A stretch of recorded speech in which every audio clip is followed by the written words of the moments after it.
स्वागत है दोस्तों आप सभी का आज की इस वीडियो में। आज हम बात करेंगे क्लास 12th का न्यू कोर्स के अकॉर्डिंग 2021 और 22 के अकॉर्डिंग जो सीबीएसई के द्वारा हिंदी ऐच्छिक का सैंपल क्वेश्चन पेपर अपलोड किया गया है, जो आया हुआ है उसके बारे में। इसमें मैं आपको क्वेश्चन पेपर के साथ में उसका आंसर भी दिखाऊंगा, यानी कि क्वेश्चन के साथ साथ आपको आंसर भी समझाऊँगा। तो बेसिकली कहने की जो बात है वो बस सिर्फ इतनी सी है कि आपका जो क्वेश्चन पेपर का पैटर्न है 2021 और 22 के लिए टर्म 1 का वो पूरी तरीके से चेंज हो गया है। यहाँ पे देख सकते हैं टाइमिंग जो है वो 90 मिनट यानी कि 1.5 घंटे की है और मार्क्स वेटेज है आपकी 40। अब आपके किसी भी सब्जेक्ट का यदि किसी भी सब्जेक्ट का कोई भी क्वेश्चन पेपर हो तो अब आपको सामान्य निर्देश जरूर पढ़ना है। देखिए, इस प्रश्न पत्र में 3 खंड होंगे, का, ख और गा। सेकेंड, खंड का में कुल 2 प्रश्न पूछे जाएंगे जो कि अनसीन पैसेज होंगे और दोनों में ही आपको ऑप्शन दिया जाएगा। और टोटल जो है 20 उप प्रश्न होंगे जिसमें से आपको सभी के आंसर देने हैं। ठीक है।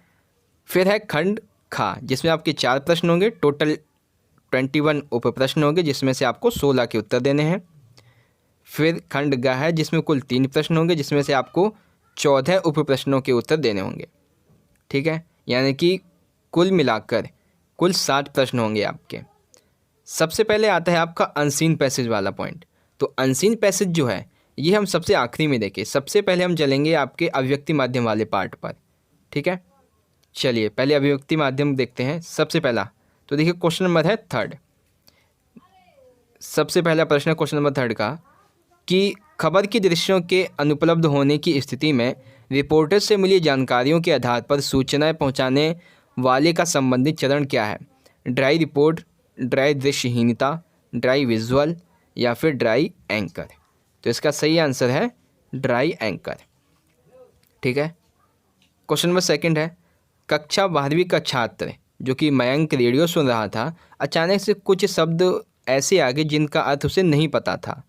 जब तक उसने शब्दकोश में से अर्थ ढूंढने का प्रयास किया तब तक समाचार समाप्त तो हो गए थे। यह स्थिति क्या दर्शाती है? तो यह स्थिति यह दर्शाती है कि प्रसारित शब्दों की कठिनाई का कोई तत्काल निराकरण नहीं होता है। ठीक है। क्वेश्चन नंबर 3, ये तो बहुत आसान सा है कि श्रोताओं या पाठकों को बांधकर रखने की स्थिति में टेलीविज़न सबसे सशक्त माध्यम क्यों है? क्योंकि टेलीविज़न जो है वो दृश्य एवं श्रव्य दोनों प्रकार की सुविधा श्रोताओं और पाठकों को प्रदान करता है। क्वेश्चन नंबर 5, कविता की अनजानी दुनिया का सबसे पहला उपकरण क्या है? तो सबसे पहला उपकरण होता है शब्द। मेलजोल, अर्थ, अलंकार, ये हालांकि कविता में होते हैं लेकिन जब तक शब्द नहीं होगा तब तक इन तीनों का कोई मोल नहीं है। ठीक है। फिर है क्वेश्चन नंबर 5, कवि की व्यक्तित्व में सामाजिकता मिलती है, यह कथन क्या दर्शाता है? तो ये कथन ये दर्शाता है कि कवि के अंदर सामाजिक समरसता यानी कि सामाजिक मेलजोल, सामाजिक सामंजस्य बिठाने की जो स्थिति है, जो कौशल है, वो कवि के अंदर देखने को मिलता है। ठीक है। फिर आगे देखिए, अगला है क्वेश्चन नंबर 4। इसमें क्या है कि आपकी जो कविता है उसमें से एक कविता का कुछ छोटा सा अंश यहाँ पे लिया गया है। आप इसे पढ़ सकते हैं वीडियो को पॉज करके। मैं आपको सीधा प्रश्नोत्तर की तरफ लेके चलता हूँ। तो पहला प्रश्न देखिए, और कविताएं पढ़ते रहने से / आम वो आवेंगे, इसमें निहित व्यंग्य जो है वो किस विशेष वर्ग को चयनित करके कहा गया है? तो ये कहा गया है पूंजीपति वर्ग को। किसे? पूंजीपति वर्ग को। ठीक है। अगला देखिए क्वेश्चन नंबर 2 है, कवि के द्वारा वसंत पंचमी के होने का प्रमाण छुट्टी बताया जाना किस बात का समर्थन करता है? तो ये समर्थन करता है कि कवि एक एकाकी और संकुचित स्वभाव वाला व्यक्ति बन गया है। क्वेश्चन नंबर 3, वसंत के आने से प्रकृति में क्या बदलाव आता है? तो वसंत के आने से डाक के वन दहने लगते हैं, यानी कि वन फलने फूलने लगते हैं और कैलेंडर फड़फड़ाने लगते हैं। फिर है क्वेश्चन नंबर 4, वे नंदनवन होवेंगे यशस्वी, मधुमस्त पिक भौर आदि अपना अपना कृतित्व अभ्यास करके दिखावेंगे। पंक्तियों के द्वारा क्या आकलन किया जा सकता है? तो इसका सही आंसर है कि कविगण विदेश में भंवरे और कोयल की अदाओं की प्रस्तुति के द्वारा लाभ प्राप्त कर सकेंगे। फिर है क्वेश्चन उप प्रश्न यानी कि प्रश्न है 5, दहर दहर दहकेंगे में कौन सा अलंकार है? तो देखिए, दहर दहर जो है ये अनुप्रास है। अब पुनरुक्ति है द है, द 3 बार आया है, हा भी 3 बार आया है, तो यहाँ पे पुनरुक्ति हो गया। तो यहाँ पे पुनरुक्ति अलंकार भी है और अनुप्रास अलंकार भी है। आई होप आप क्वेश्चन नंबर 4 के जो उप प्रश्न थे हिंदी में कहें तो ये आपको समझ में आ गए होंगे। आगे बढ़ते हैं क्वेश्चन नंबर 5। निम्नलिखित पठित गद्यांश पर आधारित दिए गए 5 प्रश्नों के आपको सही आंसर देने हैं। अब यहाँ पे देखिए जो गद्य दिया गया है यानी कि चैप्टर से उठाया गया है एक छोटा सा अंश, इसमें से आपको आंसर देने हैं। सबसे पहला प्रश्न, इस पुरातत्व की दृष्टि में प्रेम और कुतूहल का एक अद्भुत मिश्रण रहता है, इस कथन का औचित्य बताइए। तो इसका औचित्य ये है कि लेखक मंडली चौधरी साहब को पुराने विचारों वाला आदमी समझती थी। ठीक है। क्वेश्चन नंबर 2 है, उनकी हर अदा में एक रियासत और तबीयतदारी टपकती थी, इसका अभिप्राय क्या है? तो इसका अभिप्राय ये है कि उनके हर कार्य में से व्यवहार, उनके कार्य से, उनके व्यवहार से रियासत और तबीयतदारी की एक झलक मिलती थी। ठीक है। 3 है कि चौधरी साहब कैसे व्यक्ति थे? तो चौधरी साहब जी जो थे वो खासे हिंदुस्तानी रईस व्यक्ति थे और कंधों तक बालों वाले यानी कि लंबे बालों वाले व्यक्ति थे। 4 है, कार्य बचा ता नहीं कहने का चौधरी साहब क्या प्रदर्शित करते हैं? तो उनके अंदर जो विलक्षणता है, जो चुटीलापन जैसी विशेष गुण हैं, ये प्रदर्शित करते हैं कि वो इनके स्वामी हैं। ठीक है। 5वां है, गद्यांश के अनुसार एक छोटा सा लड़का पान की तस्करी के लिए चौधरी साहब के पीछे लगा हुआ है, अनुमान के आधार पर बताइए कि यह लड़का कौन हो सकता है, वर्तमान संदर्भ में यह किस अवस्था को दर्शाता है? तो यह लड़का चौधरी साहब का नौकर भी हो सकता है, तो वर्तमान संदर्भ में यह बाल मजदूरी को प्रदर्शित करता है। ठीक है। आई होप आप समझ गए होंगे। तो यहाँ पे ये क्वेश्चन नंबर 5 ख़त्म होता है। अगला देखिए क्वेश्चन नंबर 6 है कि निम्नलिखित 6 भागों में से किन्हीं 4 प्रश्नों का आपको उत्तर देना है। सबसे पहला, बालक के द्वारा यह कहे जाने पर कि मैं यावजन्म लोक सेवा करूँगा क्या दर्शाता है?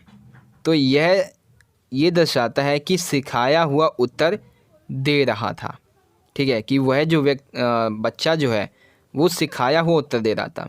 दूसरा है, संवदिया कहानी का प्रतिपाद्य क्या है, यानी कि संवदिया कहानी में जो मुख्य संवेदना है वो क्या है? तो मुख्य संवेदना जो है वो मानवीय संवेदना, मानवीय करुणा की संवेदना को दर्शाया गया है। ठीक है। तीसरा है, संवाद कहने पर बड़ी बहुरिया की आंखें छलछला आईं। संवाद कहने पर बड़ी बहुरिया की आंखें छलछला आईं। हर गोविंद सोच रहा था कि किस मुंह से मैं ऐसा संवाद सुना पाऊंगा। तो इसमें क्या भाव प्रदर्शित होता है? तो यहाँ पे संताप, किंकृत विमूढ़ता यहाँ पे प्रदर्शित हो रही है। ठीक है। फिर है क्वेश्चन नंबर 4, आशा को बावली कहने से कवि जयशंकर प्रसाद का मंतव्य क्या है? तो आशा को बावली कहने से कवि जयशंकर प्रसाद कहना चाहते हैं कि आशा व्यक्ति को काल्पनिक सुखों में भरमाए रहती है। आशा जो है वो काल्पनिक सुखों में व्यक्ति को खुश रखती है। ठीक है। फिर है, कार्नेलिया का गीत कविता में उड़ते खग निम्नलिखित में से किस विशेष अर्थ की व्यंजना करते हैं? तो वे इस विशेष की तरफ व्याख्या करते हैं, व्यंजना करते हैं कि देश के बाहर से आए पक्षियों का समूह। क्या? देश के बाहर से आए व्यक्तियों का समूह। ठीक है। तो एक और प्रश्न है अभी। हाँ देखिए, तोड़ो तोड़ो ये चट्टाने तोड़ो, तोड़ो तोड़ो ये पत्थर चट्टाने तोड़ो। उपयुक्त पंक्तियों में पत्थर और चट्टाने किसका प्रतीक है? तो ये प्रतीक है बाधाओं का। मंजिल की तरफ आने वाली बाधाओं को तोड़ दो, पत्थर व चट्टानों को तोड़ दो। ठीक है। तो ये था आपका क्वेश्चन नंबर 6, जिसमें आपको 6 प्रश्नों में से किन्हीं 4 के आंसर देने थे। अब देखिए क्वेश्चन नंबर है 7। क्वेश्चन नंबर 7 में किन्हीं 3 प्रश्नों के आपको सही आंसर देने हैं 5 प्रश्नों में से। पहला प्रश्न है कि चूल्हा ठंडा किया होता तो दुश्मनों का कलेजा कैसे ठंडा होता? इसके माध्यम से सूरदास संकेतात्मक रूप से किसे चिन्हित कर रहा है? तो वह भैरव को चिन्हित कर रहा है। किसे? भैरव को। दूसरा है, ये आपकी जो दूसरी किताब है उससे संबंधित है, रूपा ने कहा कि आप यहाँ अकेले हैं, जबकि भूप ऐसा महसूस नहीं करते थे, क्योंकि भूप स्वजनों और भूप जो थे स्वजनों और भदूरों जैसे आत्मीयता का भाव रखते थे। स्वजनों और भूगरों से गहरी आत्मीयता का भाव रखते थे। ठीक है। फिर है तीसरा, हम 100 लाख बार बनाएंगे। इस कथन के संदर्भ में कौन से जीवन मूल्य स्थापित किया गया है? तो ये जुझारूपन एवं कौन सा जीवन मूल्य है? जुझारूपन एवं आशावादी। ठीक है। क्वेश्चन नंबर 4 है, आरोहण कहानी की जो मूल संवेदना है वो क्या है? तो इसकी मूल संवेदना है भूस्खलन में अपनों को खोने के बाद भी अनुपम पर्वत प्रेम, यानी कि भूस्खलन में अपनों को भी खो दिया, उसके बाद भी वह पर्वत से प्रेम करता है। फिर है 5वां कि भिखारियों के लिए धन संचय पाप से कम अपमान की बात नहीं है। अनुमान के आधार पर बताइए कि सूरदास ने ऐसा क्यों कहा है? तो सूरदास ने ऐसा इसलिए कहा है क्योंकि ग्रामीण एवं सामाजिक जो दृष्टिकोण था उस समय का, उसके आधार पर ही सूरदास ने ऐसी बात कही थी। ठीक है। तो क्वेश्चन नंबर 7 के जो ये 5 प्रश्न थे, आई होप आपको समझ में आ गए होंगे। तो आपके अभिव्यक्ति माध्यम और आपकी जो दोनों किताबें हैं उनसे संबंधित MCQ के ये प्रश्न तो यहाँ पे ख़त्म होते हैं।